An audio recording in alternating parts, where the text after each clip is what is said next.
nta kindi kintu cy'agaciro uzoronka nk'agakiza.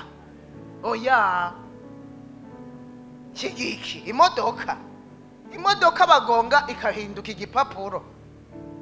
Oya, icy'agaciro n'agakiza. Agakiza kazotujana mu ijuru gabasha. Agakiza kazotuma tubaho ibihe bidashira. Agakiza kazotujana kubana n'umwami wacu. Agakiza kazotuma tutongera kubabara, tutongera kurira ukundi. Agakiza kazotuma tubona Imana nzima, tukayibona imbona nkubone, na Yesu yatubambiwe tukabona na za nkovu z'imambo, tukanjanjweko.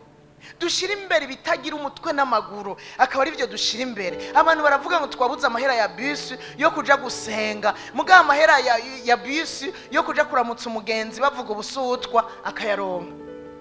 Turavuga ngo twabuze amahera ya bus yo kugenda muri repetition, muga bakubwiye ngo uje guserva kubera wibaza kuza guhurirayo n'abasore, ugaca ugenda wirukana ya bus ukayaronka, mugabo mu rusengero utagiye. Ivy'akagakiza rero bitwigisha kumenya ikintu kiza imbere y'ikindi, ikintu kiri prioritaire mu buzima. Agakiza katwigishe kumenya ikintu kiri prioritaire mu buzima. Ibintu vy'Imana biri prioritaire kuba twarakijijwe. Akagakiza ushobora kuba warakijijwe mugabo agakiza answa ataka kurimwa, uri uwo kwizina, uwo bita umunyedini. Abanyedini ni babandi bitwa ko ari ab'Imana, bakiriye Yesu ariko bakamuvuga ku munwa mugabo imbere atabiriyo. Oya, akagakiza katwigishe guha priorite ivy'Imana. Basore, muri wewe kiza imbere y'ibindi ni iki?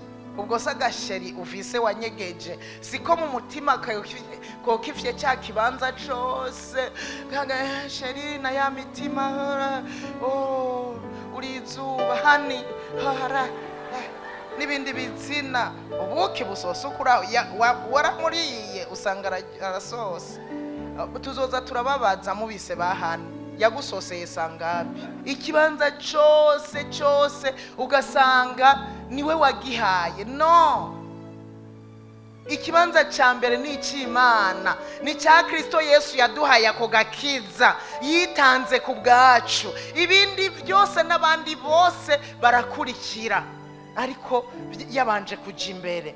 Rero nitubifate minenegwe,